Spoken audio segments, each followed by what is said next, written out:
Kirby Smart has led Georgia, as you know, to the last two national championships in the college football playoff, and his teams have played in 3 of the national championship games in the past 7 years. He's a 3-time Southeastern Conference Coach of the Year. And when he was a player at Georgia, he led the SEC in interceptions his senior year back in 1998, so the 25th anniversary of his interception fest. He was also a 4-time member of the SEC Academic Honor Roll. His wife, Mary Beth, played basketball as a 4-year letter winner at Georgia, 2-year starter. They met when she was arranging Kirby's official visit, actually not an official visit, but an interview for an assistant coaching job as running backs coach back in 2005. They have 3 children and a foundation that they oversee, which is focused on supporting needy children and families in the community around the University of Georgia. The 2-time defending national champion, head coach of the University of Georgia Bulldogs, Kirby Smart.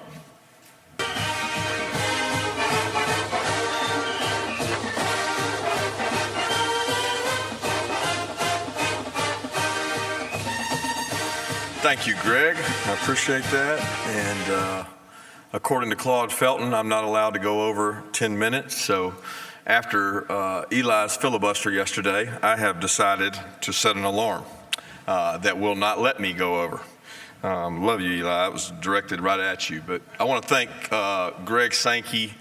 Number one, his leadership's incredible. I don't think you guys understand how good a job, and I always feel like I'm being redundant because I say the same thing every year. But this year, I also want to give kudos to the staff in Birmingham that does so much for the rest of us, and so many of them go unmentioned. But the staff, the SEC staff, does an incredible job of educating us on a lot of issues and helps us out with that. So appreciate that, Greg, and all your leadership.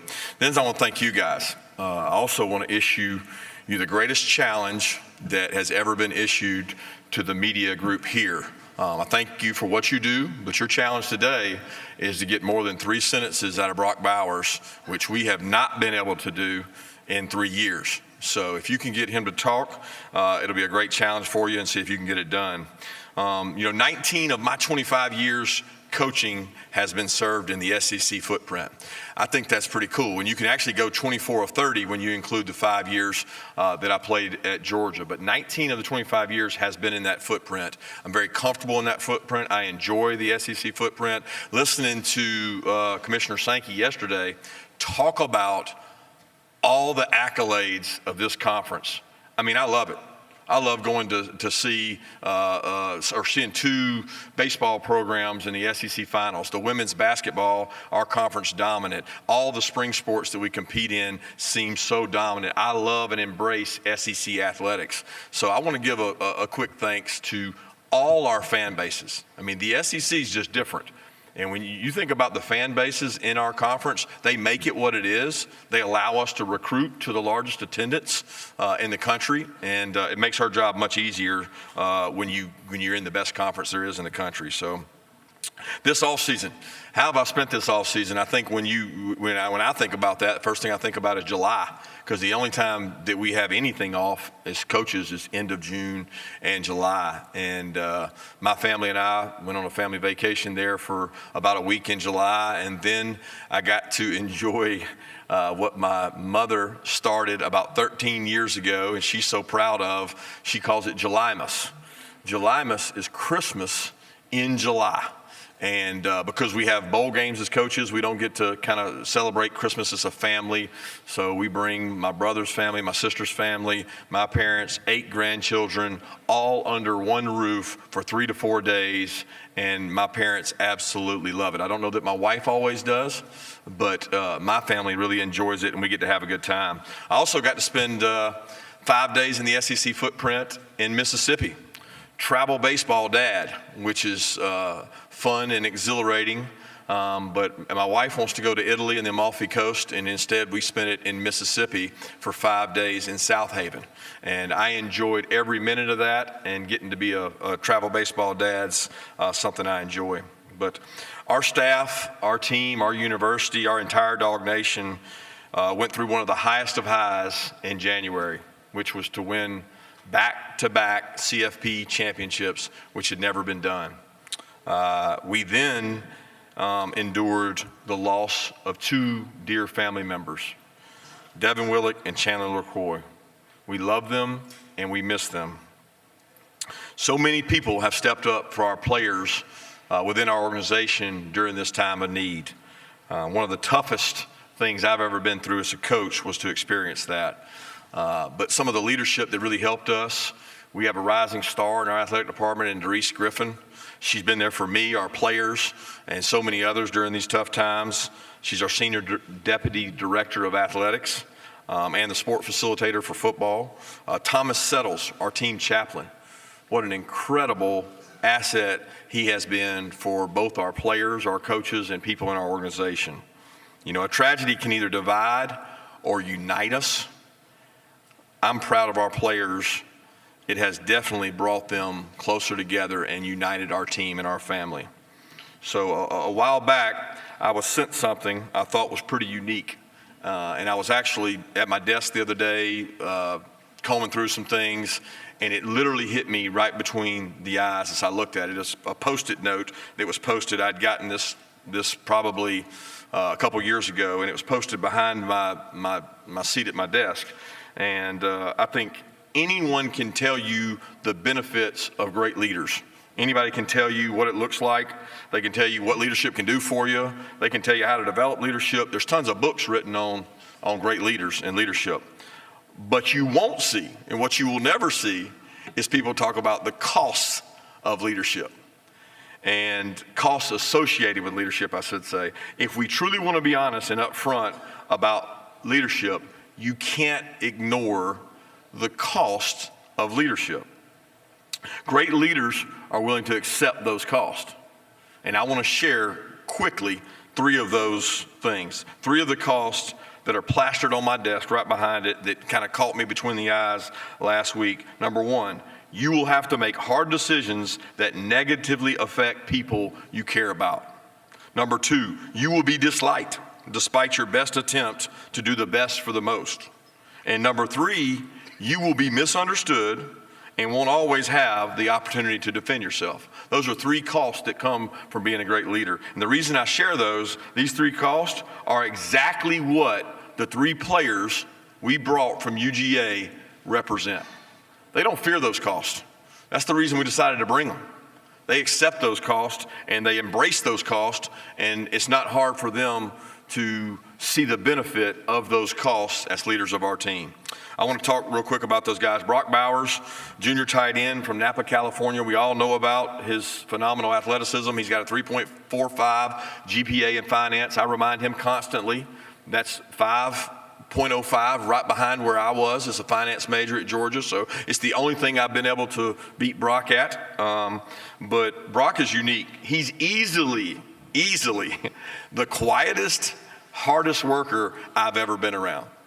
And it's such a joy to bring him today because see him squirm on that plane and be uncomfortable and think about having to talk to you guys. I'm so excited to see his growth he gets from visiting with you guys and getting to enjoy it. But I wanted to kind of share a quick story on Brock that I think epitomizes who he is. So our all-season conditioning program, we have these things called boxes. It's part of our program. We do run in boxes. You got to run down one side of the field, and then you jog across the end zone, and then you got to run, sprint the other side.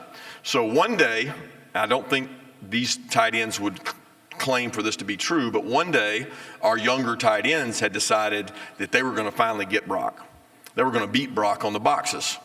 So they took turns, which you're not supposed to do, running as fast as possible down the straightaway, the 100 yards you run down the straightaway. And they were going to eventually beat Brock because while one of them was sprinting, one of the others would be resting, and they had to try to beat Brock. Well, not only did Brock win every one of those races, he beat every single one of them turn by turn by turn while they rested and waited up, and they just couldn't beat the old vet. And it just shows his work ethic and how hard he competes at everything he does and does it with silence. Next guy I'll bring up is Kamari Lassiter. Kamari Lassiter is a junior corner for us who I have tremendous respect for. He is a 2.7 GPA sports management major. And I'll say this about both Kamari and Brock Bowers. They are what we call COVID babies. They came in during the COVID class. And I shared this earlier. I think it's very unique to our place. We signed 20 high school players the COVID year. 17 of those 20 are still in our program. That's hard to find anywhere in the country. They didn't get to go on visits. They didn't get to go on official visits. These guys are the core leadership group of our team, that 17 of 20, which would be a junior class if they weren't redshirted. But Kamari's part of that class too. Kamari's got a great personality.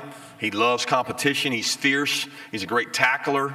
I mean, this guy must have sent us 800 videos of himself during COVID because he wanted to prove he was worthy of a Georgia scholarship, and he earned that. Something else I'll share on Kamari that I think is unique, I sat in his skull session because I move around when we have these meetings, and he was talking about his why. And it really kind of hit me in the heart, man. It hit me right in the gut when he talked about his mom, Miss Cammie, and how much she sacrificed so that he could go to the best high school, private school, and get the best education, how many jobs she worked, how she slept on the couch at his auntie's house, an incredible job that Kamari did, explaining this, making himself vulnerable to the rest of our team and our players. Just love Kamari and everything he stands for and how he practices and how he leads our team. Then the last guy would be Cedric Van Pran, senior center, New Orleans. He is an art and design major. And he wanted me to emphasize that to you guys. That's extremely unique. He's very talented. Ask him to draw something, he can do it. 3.26 GPA. He decided to return for his senior season because he wants to be the best at his position, and he loves his school. I mean, at the end of the day, this guy loves Georgia. Quick story on set I've never told anybody. We were at SoFi having the first practice for TCU. I was frustrated. I was on the mic. We weren't practicing well. We had a little bit of maybe jet lag. I felt like we weren't practicing good. And I said on the mic, you're practicing like you don't want to be here. Nobody here is practicing like they want to be here. And then after practice, of course, I'd forgotten I said it an hour earlier. I walked by and Cedric tapped me on the shoulder and said, Coach Smart, you really hurt my feelings when you said that I didn't want to practice and didn't want to be here. And I thought, this dude is serious, and he remembers everything you say, and it matters to him. He cares about this team a lot, and it means a lot to him, and he's one of the best leaders I've ever been around. So before I wrap this up, I do want to speak briefly on dealing with the threat of complacency. Everybody here has talked about, you know, is the emphasis on three-peat? Is the emphasis on what are you going to do next? How are you going to top that? How do you top an undefeated season? You know, the threat for us is complacency. The first thing you have to do is acknowledge that it's a threat. Like if you acknowledge that complacency is a threat, it's the first step towards stomping it out. So we look for two things when we look for people to join our organization. I'm not talking about players. I'm talking about anybody in our organization. Do they love football, and do they embrace being part of something bigger than themselves? Are they selfless? So like we want to find people who love football and embrace a selfless role. And those two qualities, loving football and embracing being selfless, are not dependent on outcomes. Like they're not dependent on win or loss. Did I get a sack? Did I touch the ball? Like that's not what we're looking for, guys that are dependent on outcomes. We want guys that think independent of outcomes. So when you see complacency take over, it's when a team's enthusiasm and ego start worrying about outcomes. That's not what we do at Georgia. That's not what we bring into our place. That's not what we bring into the culture we want to have. We want selfless people who love football, and that's what we build around. This offseason, we've done the same thing we did the last 2 years. We've tried to change it up. So this year we studied the New Zealand All Blacks, most successful sports team in the history of really teams over 100 years. They've had the highest winning percentage. And so we took a deep dive. We took 6 weeks. We took a title and a mantra from them and studied those things for 6 weeks because we don't want complacency. They've done it better than anybody else, and we use that. One of their big mantras is better never rests. We believe that. Those are strong words now when you think about it. Think deep on it. Better never rests. Our kids understand it. Our kids have learned it. What drives us for this season is intrinsic motivation. We're not going to be controlled by outside narratives and what people say and who's going to be the quarterback. The intrinsic motivation comes from within and what we decide to do. This team, the 2023 team, is still defining itself. We don't know where that goes. That happens over the course of the rest of the summer and fall camp, but I like where it's at. I love the buy-in. I love the fact these guys love being around each other, and they love competing, and they love football. So that's important to me. A couple points before I go to Q&A I want to hit real quick.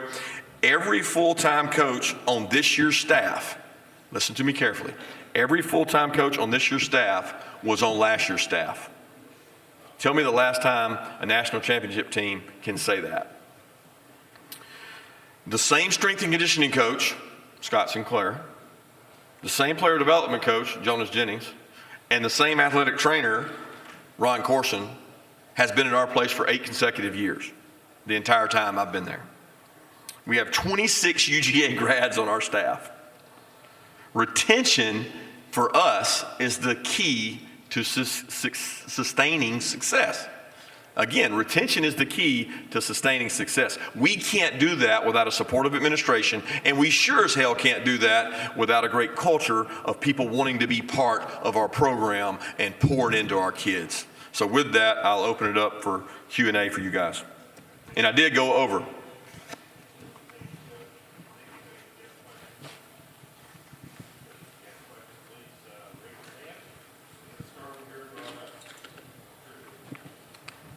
Coach Smart, Drew DeArmond, WZZN Radio, Huntsville, Alabama. Speaking of a guy that's been in your program since the beginning, you were with Coach Saban so long. I know he worked with you there. Talk about the development of Glenn Schumann and what he's meant to your program defensively and what he's helped you accomplish thus far. First off, Glenn Schumann's an incredible man and person. You know, he's a graduate of Alabama. He came there on the Bear Bryant Scholarship. His dad played football at Alabama. He's the son of a football coach. He's extremely bright. He's extremely passionate. I rely heavily on Glenn for input on practice schedules, defensive design, thinking outside the box. There's not a time that when I think of who can I ask on my staff that understands what we want and what we need, Glenn Schumann's that guy. He's very talented. You know, and Glenn Schumann will be the first to admit he came to the University of Georgia without ever getting an on-the-field coaching position, and I was very confident in his role to do that. What has he done with that? He has produced one of the most productive inside linebacker rooms in the country, and he's one of the people that really believes in growth being a part of his process, and he continues to grow to this day. Coach, we'll go over to our right-hand side, over here to the right. Hey, Coach. Chris Marler, College Football Uncensored podcast. #1 recruiting class, back-to-back natties, more kids in the league in your first 7 years than any coach in the modern college football era. That being said, with all those accomplishments, is there anything specifically you feel like you can improve on as a coach? And also, before you answer, I don't know who this guy is, but he told me y'all are going 7-5 before she handed me the mic, so you're welcome. He told you what? I couldn't hear. Y'all are going 7-5. It was him, not me. I got you. I still couldn't hear what he said, so I don't even know what he said. It must have been funny. So going back to the original question of you want to know what we can do better or what I can do better, well, there's a lot of things we can do better. You know, we can play much better pass defense late in the season. We can grow as a team and continue to get better in our special teams assets. It's like a constant improvement for us, right? Better never rests. And we firmly believe that. So, you know, we've done a lot of studies this offseason at things we can do better and things we can improve on. And our kids understand that we don't want to be just a football factory. We want to produce people that are quality citizens that do a great job in the community. And I'm constantly evolving as a coach, and I've talked about it several times here today, that I think the best thing I've done is allow coaches to do their job. Take a step back and say, you know what? Maybe it's not better that I sit in this meeting and tell somebody what I think they should do. It's probably better that I let them do it and just oversee it and spend more time with the players so that I know Kamari Lassiter's why. I know Brock Bowers' why. I know Cedric Van Pran's why, because I can probably get more out of them by spending more time with them as players. Okay, Coach, we'll go right in front of me, about 3 rows back. Right here, Austin Hannon, Bama Central. You talked a lot about complacency after winning back-to-back national championships. You obviously did the same thing at Alabama as defensive coordinator in 2012 and 13. what lessons are you maybe taking from, that part of your career, and maybe what lessons are you taking from Saban and battling that complacency? I can't even remember that far back. I'll be honest with you. I don't remember that next season or anything that carried over from that season, because you're not thinking about the last season. And I think sometimes as media, you guys want to make it about, well, what are you going to learn? How are you going to combat this? Like, all we're thinking about is the next 24 hours. Like, how can we get better in the next 24 hours? I'm not sitting here thinking of some motivating factor. People are like, well, what are you going to tell your team this year? You're going to tell them people are going to say you're going to be 7-5? No, I've never said that anybody thought our team was going to be 7-5. We expect to be good at University of Georgia. We want sustained success. So we have to do that by winning every day. And that's not going to change whether we win it or not this year. Okay, we'll go right here in front, second row, Pat. Kirby, Pat 40 from Sports Illustrated. You touched on the tragedy, obviously, that hit your program there, but you've had a number of traffic-related incidents since then. Are you disappointed that your players don't seem to have gotten a message from that? I'm disappointed anytime we have traffic incidents. It's very evident when you look at it. We've had traffic citations and incidents throughout the history of being at the University of Georgia. And we actually don't have more now than we've had in the past. So what concerns me most is the safety of our players, all right? And when you drive at high speeds, it's unsafe. And we don't want that to happen. We're going to do all we can to take that out and make sure that's eradicated. But I'm also smart enough, Pat, to understand and know that 18 to 20-year-olds is when this happens. When it happened to me as a student athlete. That's when speeding happens. What we want to do is take that out and make it safe and not have high speeds. If somebody's going to get a speeding ticket, it should not be a super speeder. All right, Coach, we'll go over here in front of me, about 4 rows back on the aisle. Kirby, JoeGoodmanAL.com. You mentioned retention was the key to y'all's success. What's the secret there for you? How are you getting everyone to stay at Georgia with you? Well, and everybody doesn't stay at Georgia. We have all kinds of analysts and turnover in other spots, but making sure people enjoy their work environment, right? Like, I want to come to work each day. And a lot of the motivation to come to work and enjoy it is that you enjoy your time with your family.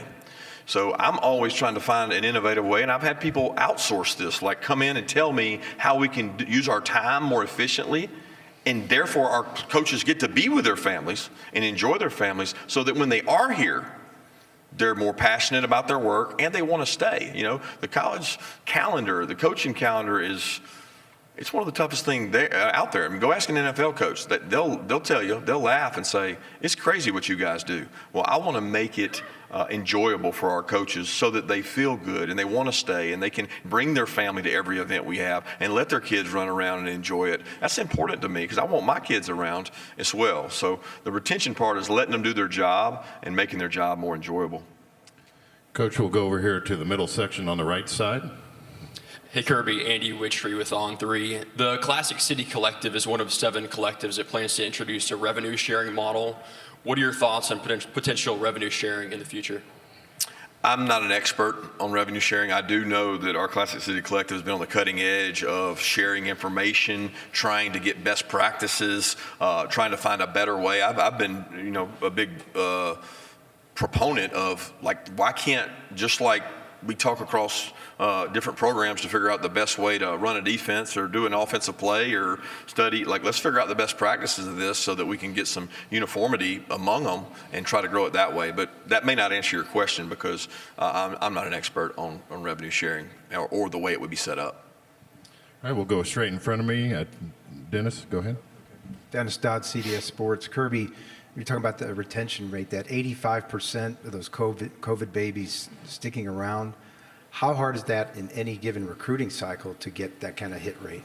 It's only that hard if you don't recruit the right people.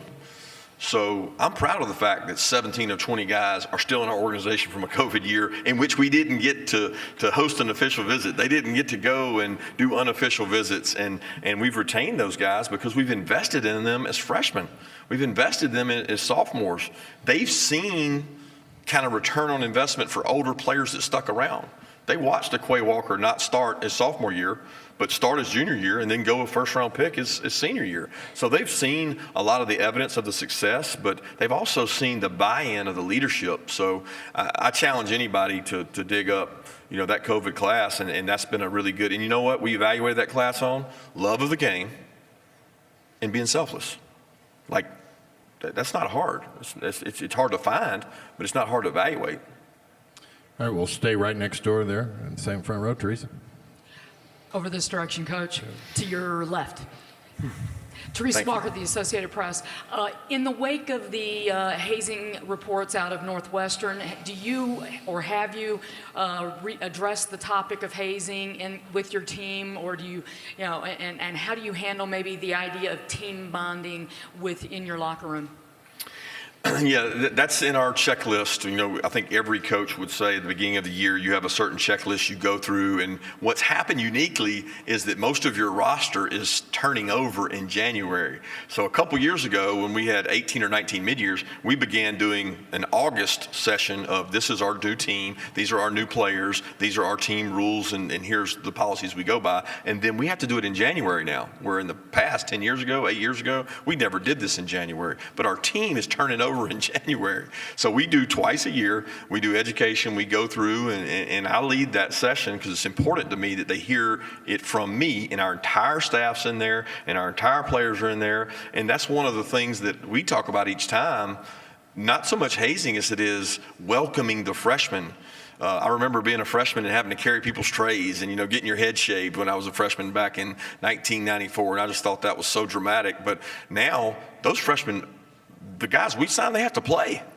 So when you create this separation of they have to do this and they have to do that, they're not ready to play. They're like a different team. So we do, more of a brotherhood. Take this guy in. He's at your position. Can you go out and teach him and walk him through, embrace those guys, and make sure they understand that hazing will not be tolerated. And if it is, they need to let us know. Coach, we'll go over to our right on the far wall near the SEC logo. Go ahead. Hey, Coach. Steve Moulton, WCCN out of Huntsville, Alabama. Hope you're doing well. Wanted to ask about recruiting. How much have you seen recruiting change throughout your tenure as a head coach? And what needs to improve, if anything, in terms of recruiting?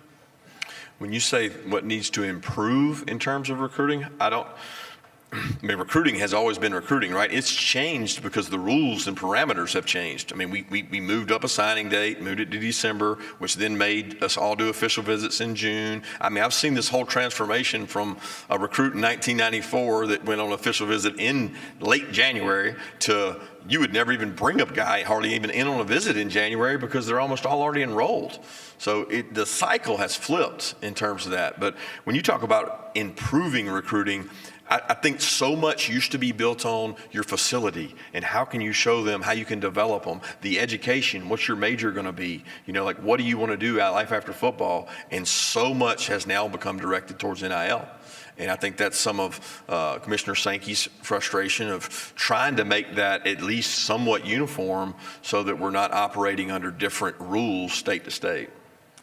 Coach, we'll go in this center aisle right here on the right side, left side.